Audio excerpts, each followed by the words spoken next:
Okay, hello everybody. I'm Mark. Matt Simmons. We had this cool presidential debate style per pound versus per bag conversation planned. I was going to be the moderator, but AAD is out. So just like a laundromat employee, when they call out at the last minute, we improvised quickly, and I will be stepping in to do the per bag side of this. I think the gist of how we want to get started is with some simple, quick questions. And maybe even before I get there, let me give a shout to the CLA.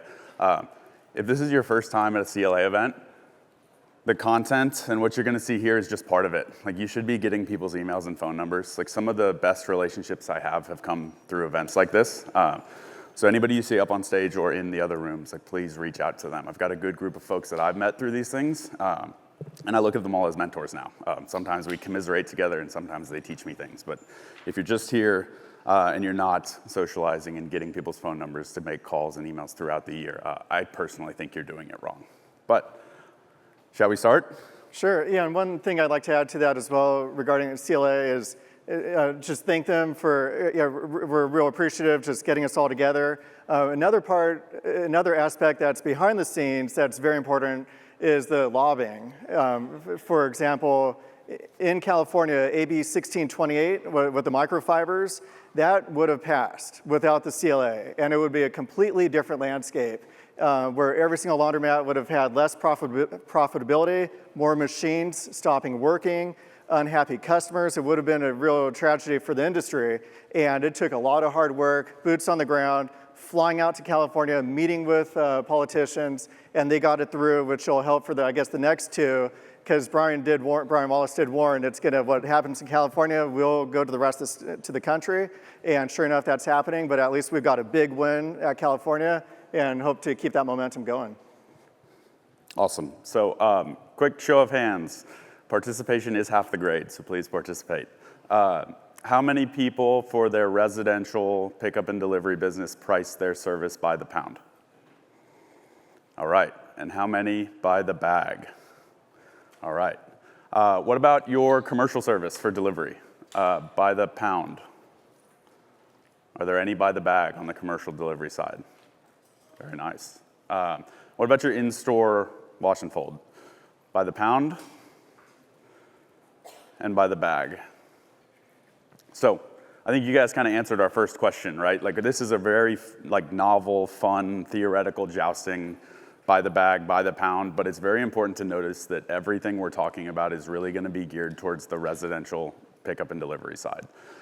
There wasn't many hands go up. I think there was one, Jason, on the commercial by the bag, and there was none on the walk-in wash dry fold by the bag. So while we're going to have fun kind of jousting and talking about this, please note that when we say by the bag, we're not talking about every service you offer by the bag.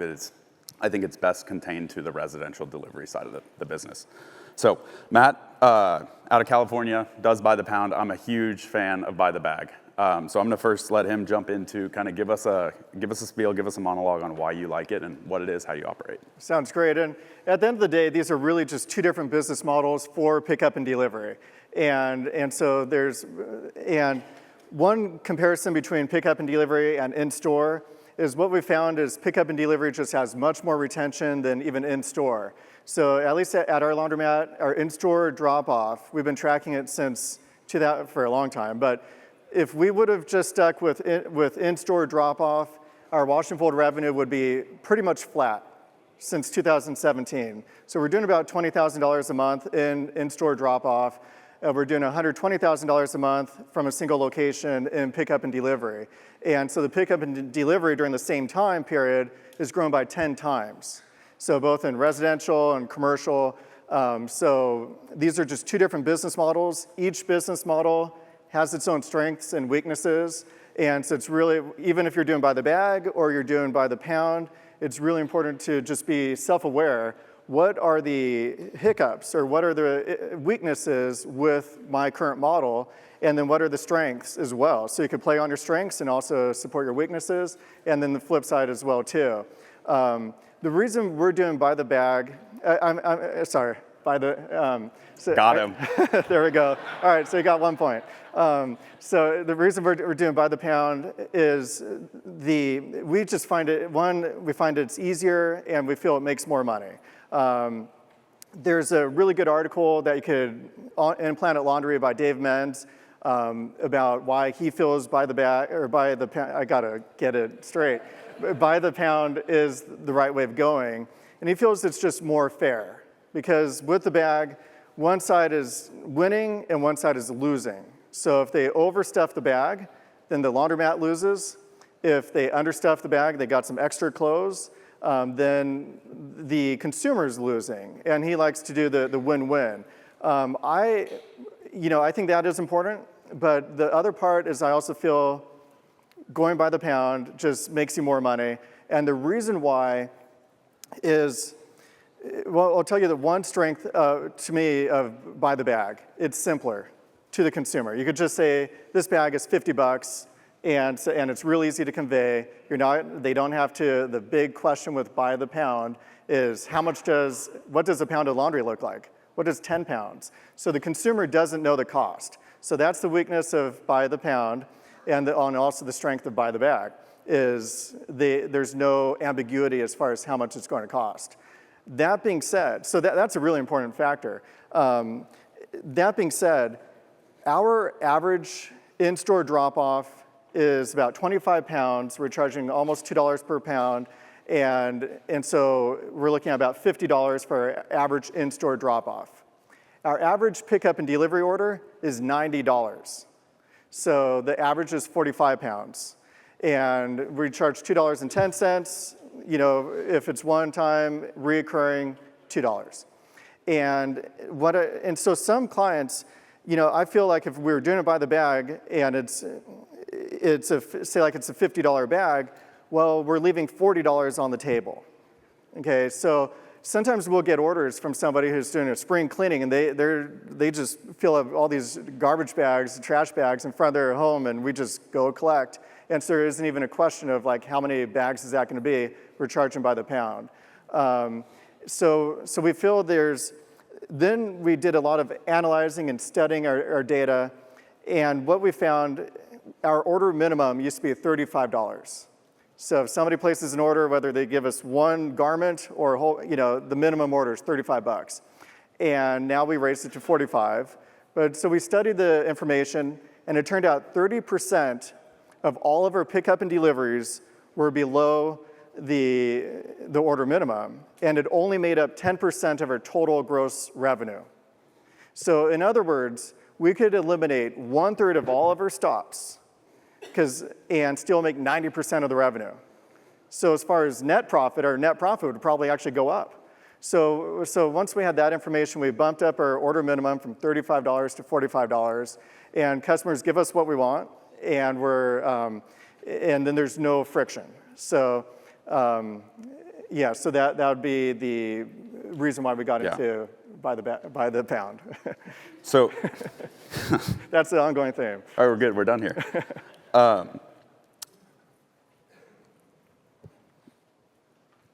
Do you give your customers bags? And it seems to me, if I'm trying to steel man the per pound argument, I'm saying there's less inventory to manage. I don't have to buy bags. I don't have to worry about getting the bags to the customer for their first or second order, right? I guess talk to me about how a per pound model in your eyes ties to the need to order more inventory and stock and manage that inventory. So inventory as far as bags? Yeah. So we do sell the bags for $10 each. While they're placing an order, they have an option of buying the bags. I'd say about 70-80% of our clients give us some type of permanent type of bag. And then a lot of them buy the bags from us. Sometimes customers will leave out their hamper and we're not taking their hamper. So our drivers have their own bags, they keep them in the vehicle. And so we just transfer the clothes from the hamper over to our own bag. When you do use your own bags to manage the customer's goods, you want to use a different color bag. So we'll use an orange bag, and we know the orange bags belong to us because and so they're branded and they're orange, they're a different color. We don't sell the orange bag. So those we know belong to us, so we don't give them back to the customer. When a customer gives us their own bag, we do wash the nylon bag, and so they know it's clean. We fold it, we put it into the vinyl bag so they know it's nice and clean, because that way, they know they're not putting clean clothes in a dirty bag.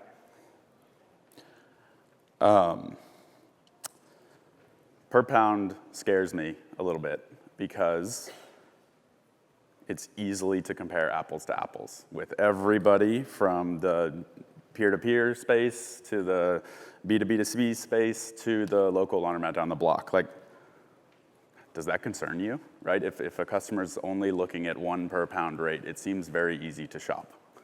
You know, it's a great question, and I think that's especially true if you're looking at it as like a commodity product. And it's really important to elevate.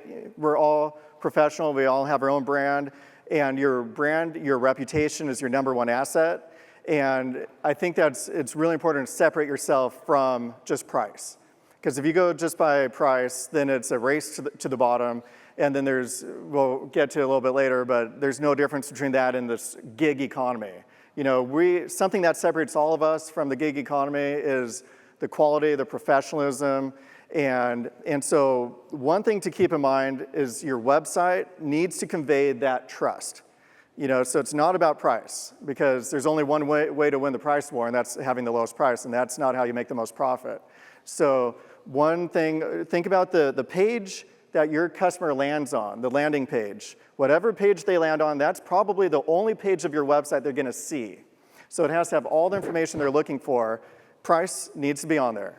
Okay, you can't have them create a whole account and then to voila, find out the price. That doesn't work. So you need to have the price, that is true, but you also need to show them how it works. You also need to show real photos, and one of the panelists previously was speaking about that. You need to stop using stock images, show actual photos of your laundry service, and make it professional so they know this is not somebody who's bringing their dirty laundry and going to spread it onto the kitchen, apartment table, wiping away the Rice Krispies, because some other of your competition, we need to do a better job separating ourselves from the competition who's just showing up. We're laundry professionals.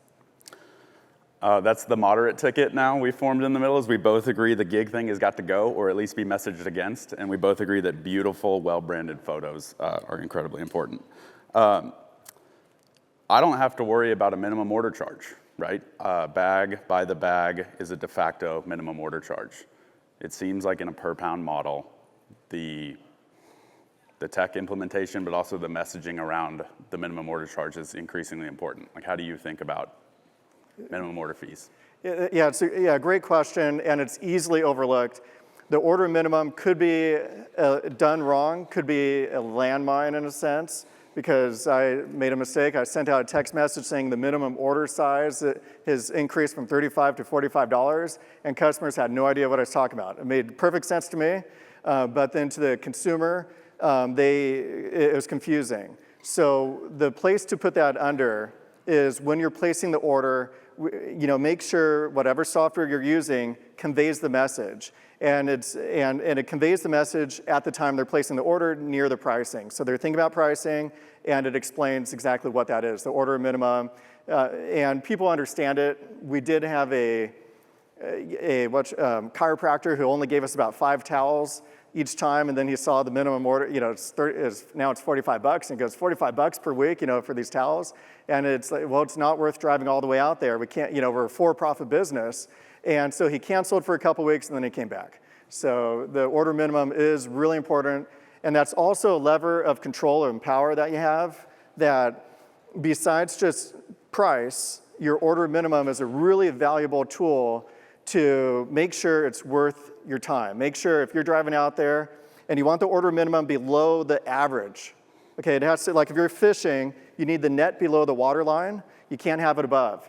I helped a client, grow their business. New owners came in, 3 new owners, and they set the order minimum to $100, and their business just crashed. And it was a big business too. I used to tell, at the Fold, my previous company, I used to tell my partners that we were going to keep raising bag prices until we got to $100 a bag. We're not there yet. One What do you say when a customer calls and says, I don't know how much my laundry weighs? That seems like friction. For a per bag proponent, stuff it as full as you want. It doesn't change the price, right? We're gonna give you the bag, stuff them as full as you want. You know exactly what it is. Your lawn's gonna cost $25 to mow. I'm not charging you per blade of grass.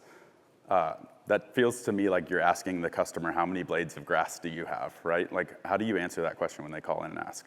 So I think the customer journey or the psychology of the consumer is different. The decision-making process is different on your first order than it is once you're a regular customer. So that's, the question you bring up is especially relevant for brand new clients. Our regular customers, the people order, multiple times, they know the drill. The less they give us, the less it costs, more. So, and they don't even question it. Even in store, you'll see it with drop-off, wash and fold. A lot of times they'll just drop it off, see you, they have their card on file. They don't ask, oh, how many pounds is it? How much does it weigh? They know a ballpark. It's going to cost them about $40, $50 for in-store drop-off. So pickup and delivery runs the same way. But you're right, like on the new customer acquisition, that's a real, I wouldn't say a problem, it's a real opportunity to convey how much laundry it is. So for a single person, they use about 10 to 15 pounds per week. Family of 4, you're looking between like 30 and 40 pounds per week. So a basket of laundry, about 10 pounds. So if a customer, wants to know exactly, they could actually just, weigh it if they want. They could just, the other opportunity as well is the 13-gallon kitchen bags. They could just, that holds about 15 pounds. So they could fill up a couple of those, that's 30 pounds right there. And if they want to be more precise, they could carry that on the scale and just minus out their own weight. Off script, but you'll notice he called it a kitchen bag. Don't call it a trash bag. I made that mistake and got grilled for a while on that. A kitchen bag, a disposable bag, easier to message for sure. And one thing to add to that is actually because this helped me get more disciplined on that, because I used to call them, as of 24 hours ago, I used to call them trash bags. And then I realized, I saw one of the questions, which was, a great question, which was, that sounds really gross, putting my nice clothes in a trash bag. That's just bad connotation. And so I would have walked right into that trap if I didn't get the questions ahead of time, like a regular debate. So. Yeah. If you look at my customer support inbox, all of my customers have $75 pairs of socks, right? Why would they ever put it in a trash bag? So choose your words carefully. Do you find people hold back, or do you think people hold back on their heavier items, right? There is a price-sensitive customer, which is probably another debate if we even care about reaching that customer. But it seems like some friction might be, you're going to now force the customer to think about, I can save $10 on this $90 order if I do my jeans and towels myself. Yeah, I find the holding back a lot of times comes from trust. So that's where I see it. I do see order sizes grow over time as they are a regular customer. I do recommend, even if you're doing pickup and delivery, do it order your own service, order your competition service, experience what it's like for the consumer, because even for me, like when I placed my first order online and we're testing out DoorDash and there is a bit of anxiety the first time, like are my clothes going to reach the laundromat? And then are they going to make it from the laundromat back to me? And so every consumer, I believe, the first time they place an order, there is some anxiety. Like, this is weird, this is strange. My clothes have never left the house to go to somebody else's washing machine, right? And so then once you trust it, and then say like the family member is scheduling the pickup and delivery, they may send out the kids' clothes or the husband's clothes, but not their own clothes. And then you start noticing they start placing more, they start doing, the order sizes get bigger as they trust you more. They start sending you nicer clothes. Order sizes do get bigger. It's another reason why I like by the pound is because there's no question they could just give you more clothes and there's no friction there. So I find it's easier to grow these accounts just organically, but there's that issue of getting that first-time customer. With over-the-counter, it's probably pretty common that you're weighing it in front of the customer. There's not really a dispute on weight. I'm curious, do you run into disputes on weight? Do you get customers that are sophisticated enough to maybe notice that it weighs more dirty than clean, or check your weight after you send the bill? So, yeah, sometimes we will get disputes. Mostly it's not even so much about the pounds, because the customers aren't necessarily even thinking about by the pound. They're thinking, where's my jacket? And so that's where the disputes, would come up, is they think they gave you a garment and they didn't get it back. Maybe they didn't give it to you. And so it's really, really important that's where tracking is so important, because it's your reputation. So we weigh every order from the time we unload it from the van, and we also weigh it after it's dry. And so we've got, when you have that information, that's what protects you from the consumer perception that you may have misplaced or lost their garment. And so tracking from beginning to end, when you have that information, you're able to say, hey, your order was 45 pounds when we picked it up, and it's 45 pounds or 44 pounds when we delivered it. That's probably the most important thing to resolve those issues. Yeah. So it doesn't sound like as many disputes as I might think. Fair to say? They came up even more with dry cleaning and that's where, I guess that's another topic. But yeah, as long as you have the beginning and the end, sometimes sometimes mistakes happen, and an order could get mixed up or something gets damaged during the laundering process. What we find to be the best way to resolve that is store credits. So giving somebody store credit, it gets them using the service again. So that's what we found to be the best way to resolve those type of issues. My last question then is, you're certainly a laundromat owner, operator on one side, but you also have the privilege of being the software owner that gets to see companies across the US. Are there any crazy trends that you're seeing around pricing or in general? Like I would kick myself if I didn't get the chance to ask you what crazy is going on with your larger sample size. So it's a unique situation where I'm able to talk to hundreds of different laundry owners who are doing wash and fold and pickup, most doing pickup and delivery, and you see it throughout the country. And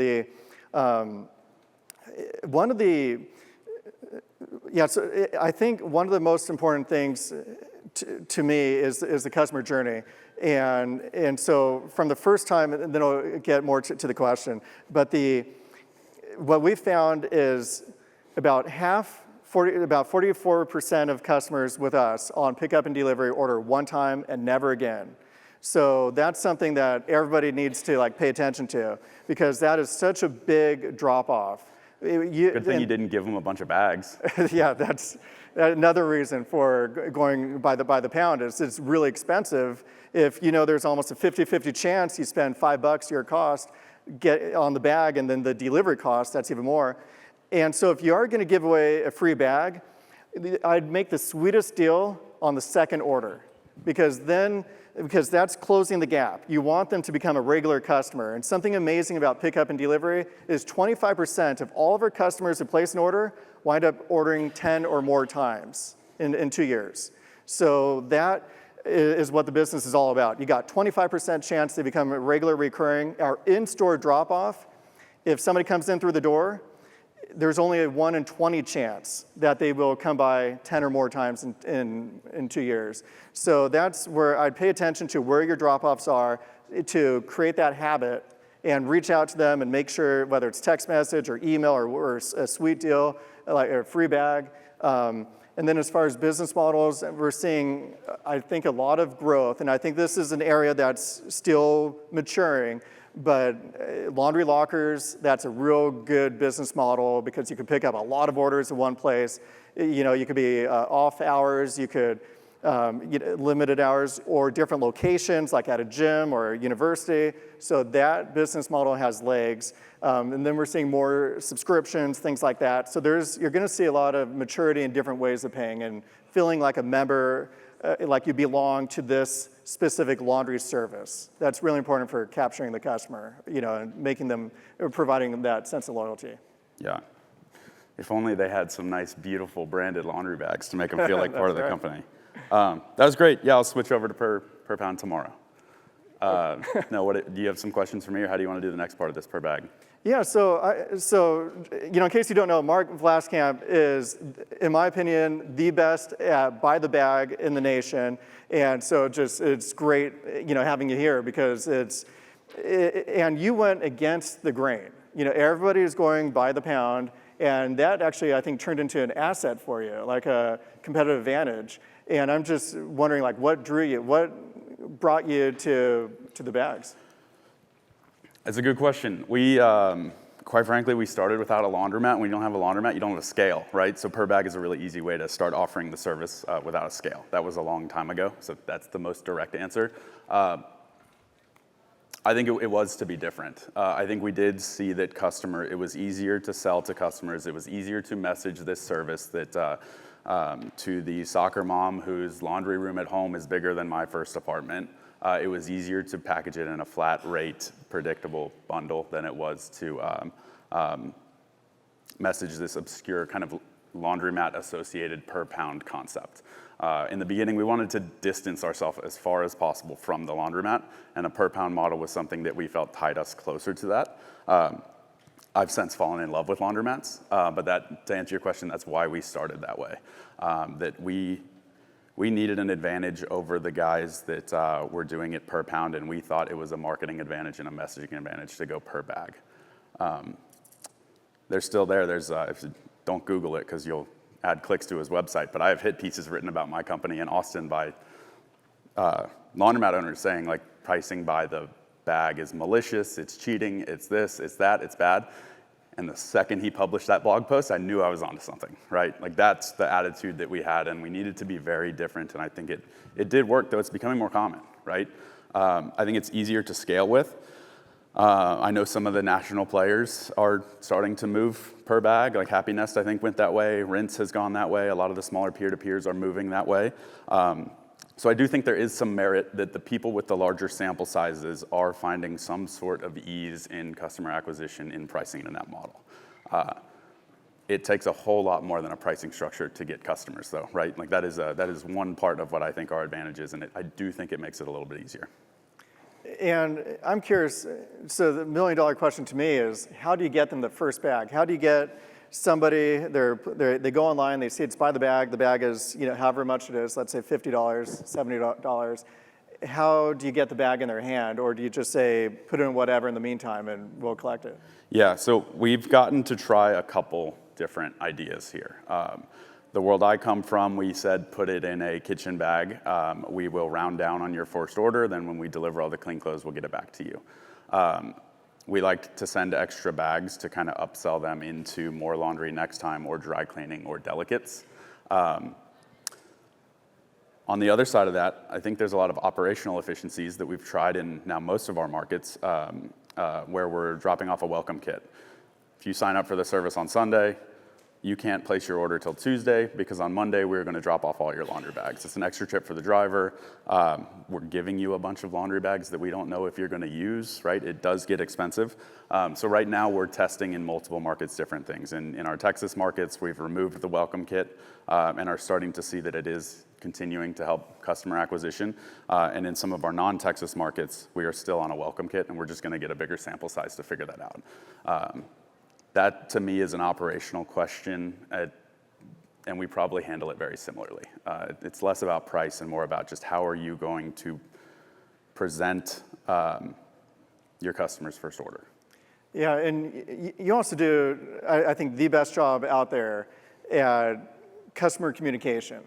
This is the friendliest debate. If the presidential debate was like this and they were just complimenting each other the whole time, it'd be awesome. It's true. Like, it's from beginning to, I will say, that takes, it's almost maybe like a job in and of itself, like, because there's a lot of moving parts. Getting them the bag, what happens if they want to order more? Like, for example, if I had a bag and I filled it up, I'd just say, okay, that helped out, but I'm not going to get the rest of the stuff from the household. Right. So how do you handle that? You're right, and we can figure out, roundabout how many you're going to use, and there's ways around it. Message customer support that's not perfectly streamlined to get it. What was your question again? Oh, I got just, lost. yeah, the overage. Like if Yeah, overage. Okay, they need more. overage. We want to get you as many bags as possible to start, right? Most people, we have in some markets we have 2 size laundry bags. In some markets we have 1. We're finding more success in the 2 markets than the 1 market, so we're slowly working to switch. I think that's really important, is that you have 2 different size bags. The bachelor who lives alone and only has 20 pounds of laundry a week is not going to go for the same flat rate bag as the family who needs a 30 or 40 pound bag of laundry and multiples of them. That is fixed through the customer's onboarding experience, right? Their first order, we can jam content and automated messages, and in the email of the footer of your welcome email, there's a link to a blog article about this is how bags work, this is why we do bags, and if you want more bags, this is how you get them. But to answer your question directly, it's give us all your laundry, and we'll get you the bags on the flip side, and then you have them. If you're gonna be a four bagger every time, you're gonna have 4 bags. If you're gonna be a 1 bagger, you don't need 4. So for us, the bags are almost $5 each, branded, and I think those are, whether you do it by the pound or by the bag, you need branded bags. It's great advertising. I'd even put a QR code just so they could schedule a pickup, make it really easy for them, and it's a reminder. Shout out to our bag vendors here, by the way. Yeah. Fun story while we're talking about bags. I thought, a collective we thought we were being very smart. Let's go to source some vendors in India and get our laundry bags in bulk shipped on a tanker truck or a tanker barge over to the US. And then we'll have these really cheap laundry bags. We got them, and the moment you looked at them funny, they ripped. So all those bags are currently now getting repaired stateside, and the homie in India is paying for it. And that's the other thing is, don't go cheap on the bags, because if they do tear, then that could reflect negatively on your company. So we also upgraded our bags as well, just because that that's the one thing they take at home. That's the keeper, and you don't want that tearing apart. So speaking of bags, do you have issues with them stretching out over time and holding more clothes, and you're charging a fixed rate? I mean, maybe. You fitted a couple extra socks. We try to keep them looking nice, right? Okay. So your best customers are going to have the worst looking bags because they use them the most, and it's our job to replace them to make sure you're not associating a dirty, used laundry bag with this service that's supposed to bleed cleanliness and make you think about clean stuff. So cost of doing business for us, and we try to keep those looking as nice as possible, realizing that when you're frustrated and your kids are home and dinner's cooking and the dishes are piling up, that when you see that nice crisp branded laundry bag, it's hopefully going to tell you to order it to you. And if it looks like crap, it's friction that might cause you to not order. Yeah, and then when you get the bags, are they all packed? Are they somewhat packed? How do you see I'm just curious as far as, because they're paying a fixed amount. I'm just wondering, consumer behavior, how are they using the service? Yeah. It's not a bell curve, right? It's not a bell curve where everyone's in the middle. I think you're right in saying earlier, you mentioned a win-win. Like I am playing to win. I want to win. If the customer wins too, that's nice. But we have to win. We have to make money. So we see a lot that are full.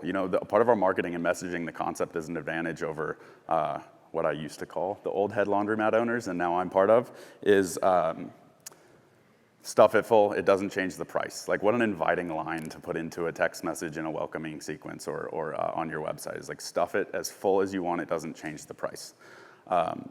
So, man, I gotta keep remembering your questions. What was the question? So I forget too, so Okay. we need a moderator. Good. Death, taxes, someone not showing up to a shift or a presentation, and me being just a smidge hungover on stage at a CLA event. And I'm wondering, when somebody, they've got their bag, say they haven't ordered for 6 months, and they've got 4 of your bags, do you reclaim them? Do you just say, hold on to them? No, hold on to them. No, not at all. We don't reuse them. We don't reclaim them. We want that in your house as a reminder to use us, right? You're gonna at some point stumble onto that laundry bag or use it for something else and think of us. And we don't want you to go to Google to search laundry service, though we're gonna come up first. We want you to come directly to us as a reminder with the laundry bag. And that's a great point, because when rather than just looking at the customer as a customer, it's also the customer acquisition costs. And we know it's really hard. Every single customer you really had to fight for. It took a lot of people going to your website before somebody actually placed an order. And so that's great advertising. You want the laundry bag in their home. Yeah. So it's, it's Distribution, that's what we were talking about. It's not a bell curve. We're not seeing everybody has a medium-sized stuffed bag. The people that want it stuffed the heck out of it. Price it at the top, right? You price your washers as a fixed rate. It doesn't matter how much clothes they put in. Price it at the top. If there's less, it's more margin for you. So there's a large chunk of people that stuff the heck out of it, and that's the value for them. They bought into that. Stuff it as full as you want. It doesn't change the price, and that's the value prop that they bought, and that's why they're our customer. Realizing it's not a bell curve, the middle is fairly, modest, and we do see a lot of very empty bags, right? So it's the oh crap, the laundry guy's almost here laundry bag that we get, where weekly service, twice a week service, throw it out, get it out, and we get fairly empty bags. Yeah, and that is something about the bags as well. Is I kind of perceive that as they're subscribing to a service. They've got the bag. They're not even thinking in terms of pounds. It's just something in the house to make life easier. And so when I hear some bags are really overly stuffed and some are not really stuffed, it's okay. What's the psychology behind that? And so the guys who are stuffing it, they're trying to get as much per pound as possible. So you got and to me, those are the people who are not going to put just a little bit of laundry in the next bag because they don't want to get charged a whole nother item. So that to me is like leaving money on the table, where if you got this organic flow, they could just give you extra clothes. There's no question you're getting it. Yeah, you'll gradually creep customers' average order value, I'm assuming. Yeah. That you're slowly going to grab an extra pair of jeans, some more socks, and that $50 order eventually turns into a $90 order on a gradual slope, I guess. Mm-hmm. Whereas we stair step, right? Like you go from 1 bag to 2 bags to 3 bags. Mm-hmm. It's a bigger jump, but it takes longer to get to that next plateau. Right, yeah. So that's, then as far as, let's see, yeah, should we just jump into regular questions? Sure. This is we could beat per bag or per pound up all day, but I think having Matt on stage, it would be a waste if we didn't talk about some other stuff. Something new in your business that you've either launched or about to launch is exciting, is cool, is keeping you up at night with either happiness or anxiety. So the thing that I'm real excited about is I'm following the customer journey, stopping those gaps where, a prospective customer, those are people who created online accounts but haven't placed an order. I just talked to somebody, at the conference here where they sent out 90 text messages to prospective customers. So that's a whole bunch. These are valuable people. Yes, you'll get better results sending it to existing customers who've already used your service, but it's always important to bring new customers in. The 90 didn't actually work too well. The reason being is some of the people were on the list for like a year ago or 6 months ago. And so it's really important to pay attention to timing, because imagine what that journey looked like. Imagine a year ago you're on a website, and then 1 year later, you get a text message, hey, we noticed you didn't place an order yet. So timing is everything, and making sure the timing is custom to that unique customer's journey. So right now, we're sending out text messages. We do it on a weekly basis to the prospective customers, to the people who are ordered once, and we want them to order again. And so I'm looking forward to that getting automated, because right now that's a little bit like a job. And soon it'll be automated, so then that way I don't have to think about it anymore, and I can focus on other things. I remember talking to you about that a couple of years ago. The retention texts are incredibly powerful. If I don't know if you're taking notes or trying to find ideas, it's very expensive and hard to get new customers. All it takes is a little effort to retarget existing customers, right? Like how can you upsell that person that hasn't been here in 3 weeks to come back? How can you transition that once a month customer to twice a month, once every couple weeks to once a week, and I think that's what you're moving towards, if I'm understanding you right. It's a very, very powerful tool, whatever software you have. If you don't have software, pull out your phone and start texting. It's quite effective. 2 things I'm working on. First is this concept of like a neighborhood laundry day. We're trying to gamify this discount. We're realizing density on routes is so important.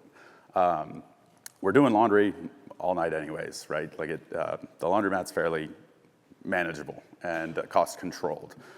The routes, not so much. We have fairly big service areas.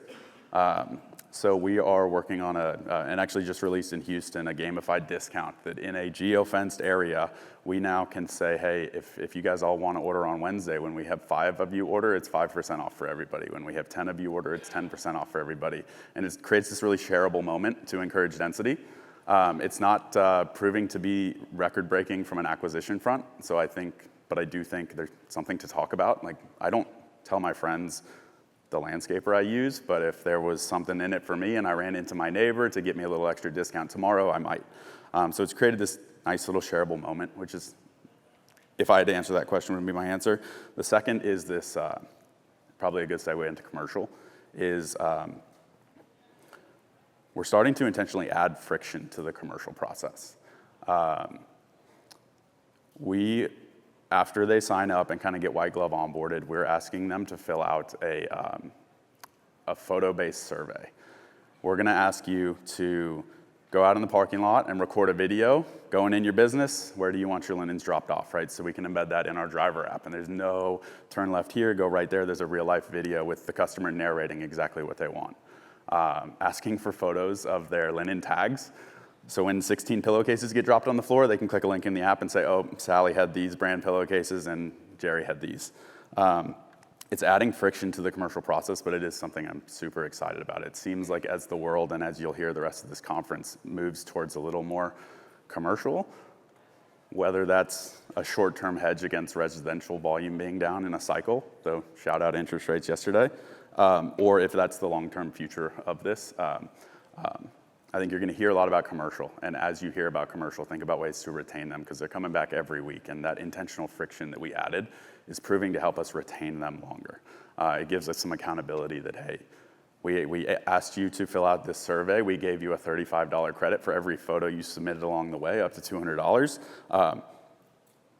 Tell us exactly what you want, and we'll do it. But if you're not going to tell us exactly what you want, it makes it harder for you to get mad at us when we do something wrong. And yeah, something else we're making a conscious effort as well on is increasing you're talking about route density. That's a great way of making more money while you're out on the road. And another way is if you're doing bigger pickups. And the nice part about the commercial is I mentioned our residential business, it's $90 average order size. On the commercial, it's $250. So $253 to be exact. And so when you're picking up commercial, you're just picking up more laundry, and they're regular customers. We're seeing a lot more of our business. We're doing about 25% commercial, but we have clients who are 75% commercial. And so that's a great revenue source. You want to make sure you've got a whole marketing plan to get those commercial clients. And one way we're increasing our residential average order size, actually kind of borrowed this idea from Colleen Unuma, so she's going to be speaking later. Make sure you hear what she has to say. But she was talking about if you're already picking up the laundry, don't discount the actual laundry, you should discount the add-ons. So like comforters and dog beds or whatever it is that is added on, that's a great opportunity to get deeper into their closet, which comes from Waleed Cope.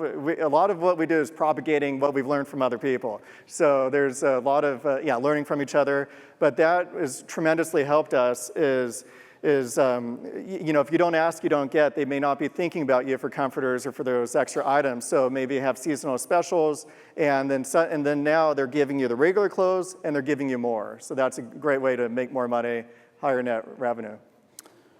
We were worried if we were going to be able to talk long enough. We're 15 minutes left. The last question, and then I think we'll open it up to the floor. I know this is one we're both fairly passionate about and hinted on earlier. What's your thoughts on the outlook of the industry related specifically to the emergence of the peer-to-peer model? We're seeing, won't name names, but we're seeing companies pop up that have significantly lower cost basis in the facilities because they're using a peer-to-peer network and there's no cost in the facilities. Are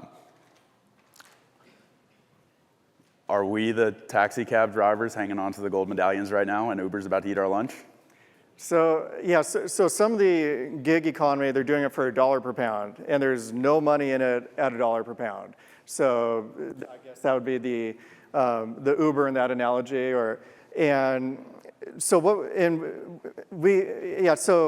overall those the silver lining is they're growing the market. This market is a shooting star because most people don't even know what pickup and delivery is. So laundry, they haven't heard of it, and it's still growing. So the more people find out about it, and at a lower price point, more people are going to find out about it. And guess what? At some point, they're going to have a negative experience with somebody doing it for $1 per pound, because I don't see how the equipment or the professionalism, the same responsibility.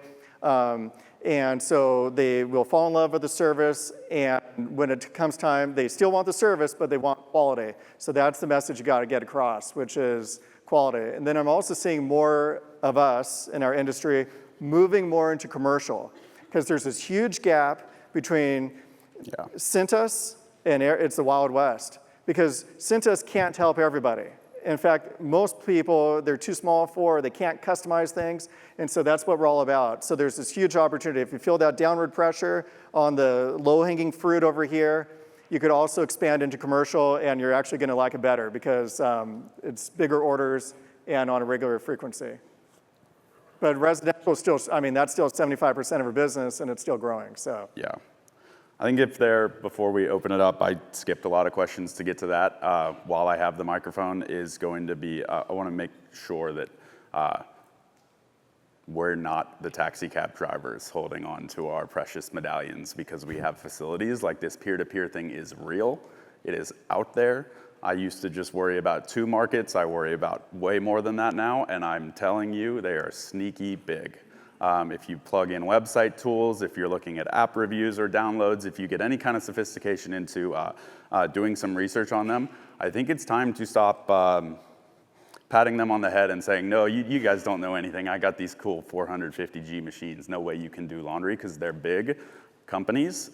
They don't have to worry about training employees, and they're out there. So I'm messaging hard against it on our website and all of our automated messaging. And this is my invitation for you to do the same, because it's going to be a year till we get this event, till we come back to this event. And I want to make sure they're not 5 times as big next time I talk to you guys. That it's a real threat, and do your research and understand it and start messaging against it. Yeah, and I think the image, I mean, maybe as a collective we could put something together, because video is becoming more and more important on your website, showing people what it all looks like. So you should have video on your website, not just photos. And then I think that the counter message would be fantastic to show people. Some of these people are doing it in their apartments, and who knows what the safety or the cleanliness. I mean, it's talk about the Wild West. They could just be doing it anywhere, and letting the consumer know that, you know, it could be a roach-infested apartment. You have no idea. And so knowing that things are in a safe, clean place, you know, that's, you know, a world of difference. But people don't know. We need to communicate that. Yeah. Cool. Good work. Should we take some questions? Absolutely. We're going to wait for a microphone to get to you, though, so keep your hand up. We always think that, and there's always some feedback on people don't hear the question, so she's hustling up with the microphone.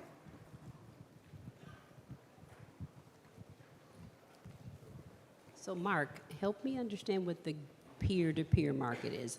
I am not familiar with that. Yeah, okay. Peer-to-peer is the Uber for X, Uber for laundry. It's these, they're marketplaces that pair people who want some extra side gig income. Oftentimes I think they're marketing towards like stay-at-home moms, to go pair them with somebody who needs laundry service, right? So I'm gonna find me after and I'll share names, but the laundry's never going to a laundry facility. It's not going to a laundromat owner, right? Like my love of wash, dry, fold, and kind of why we got into this was to get away from laundromats. I love laundromats now, and I'm concerned that if we take wash, dry, fold out of the laundromats, we're all gonna be stuck holding the bag with these big facilities that we built for wash, dry, fold, and the volume is going to somebody's home and is not coming to a professional facility. But they're very Googleable, and I'm happy to chat outside.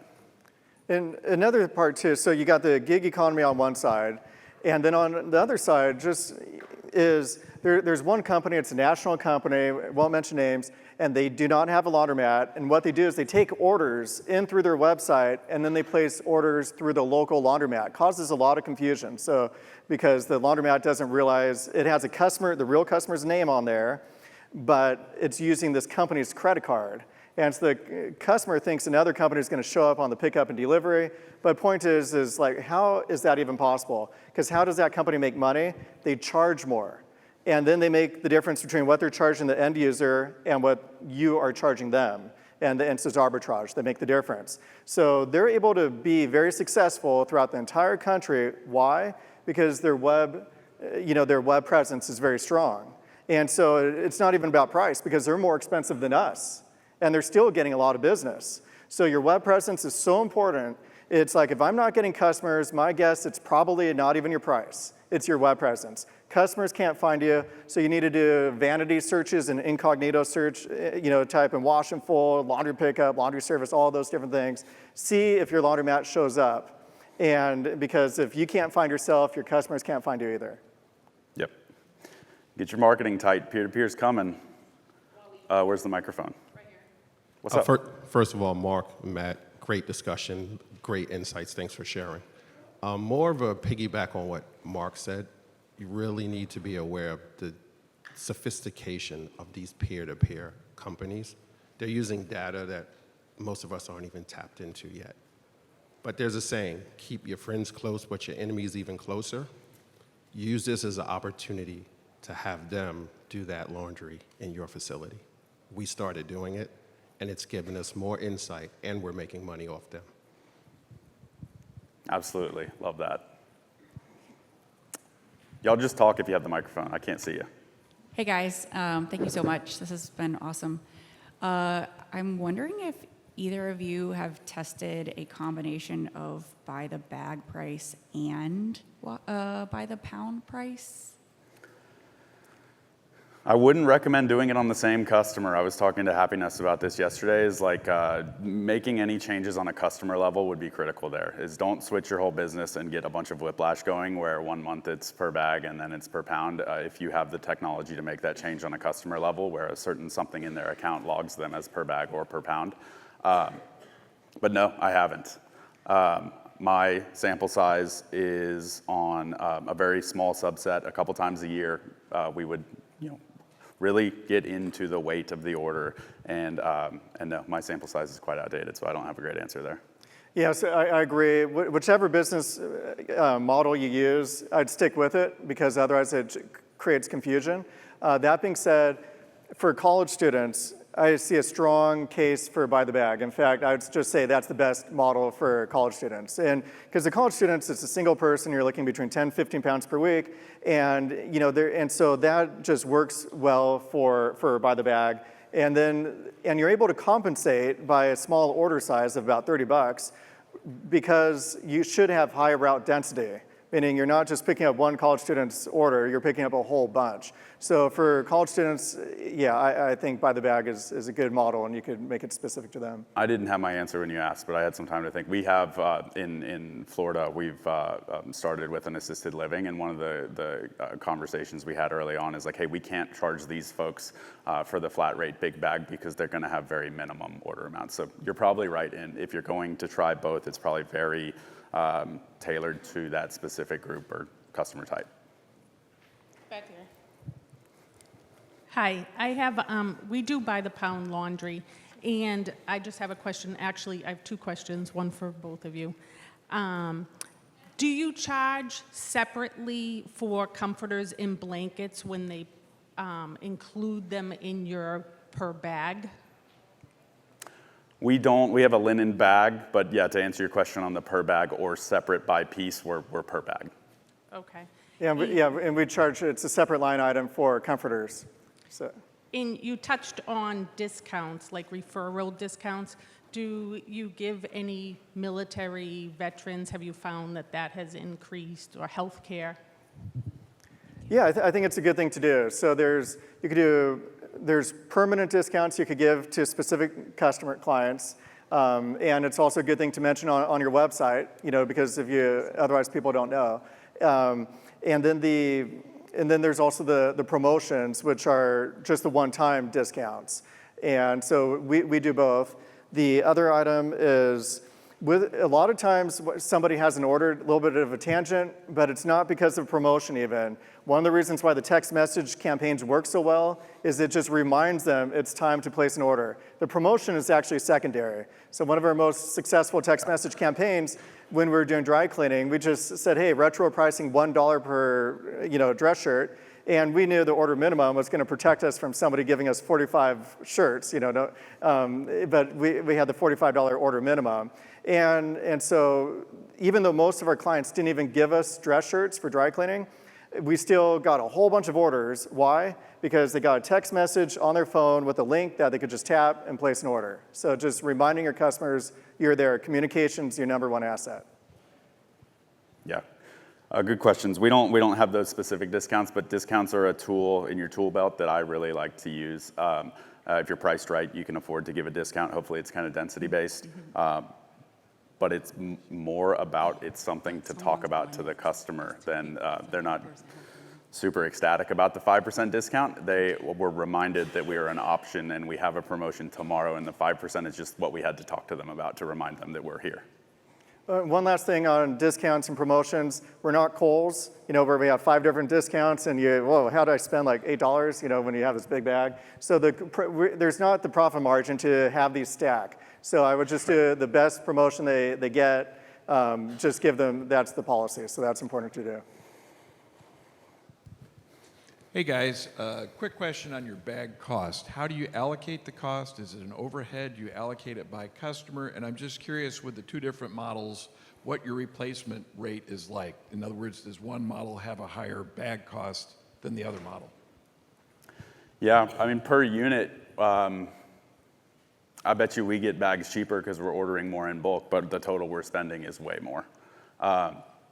We track it like inventory, so it's booked in accounting as inventory, right? We do monthly audits that reconcile our inventory, and that's how it's logged financially. But it is a significant, customer acquisition cost or cost of doing business. All right, we got one last question over here. Thank you, Mark and Aaron. That was very, very, very, very good. I would say what you were mentioning about, you call the gig economy, I call the laundry apps. Basically since the end of, let's say, last year when we were all here in Nashville, some of these companies, especially over in my area, have been dominating. And like you said, they do that very, very low price per pound to get people to come in. And, people online, they're looking and the customer doesn't know what's the difference. So as you were saying, like store owners, they have to educate the customer base and the market and explain, all right, when you're using a professional facility, this is where your clothes are being done. This is who's doing your laundry. That's a personal thing. Where you have these other laundry apps where it's not personal. So that individual store owner, you have to be the face for your market and educate your customer base about that personal connection that you're making with them. Otherwise, you're going to be lost in the sea. And I think you said that gig economy and those laundry apps, they're out there. They're bigger than what you think they really are. Yeah, I don't know if people can see who's asking these questions about it, but it was 2 of the baddest MFers I know in laundry, and if they're concerned about peer-to-peer and we're talking about it, is start looking. But this has been fun. Thank you guys. Great, thank you.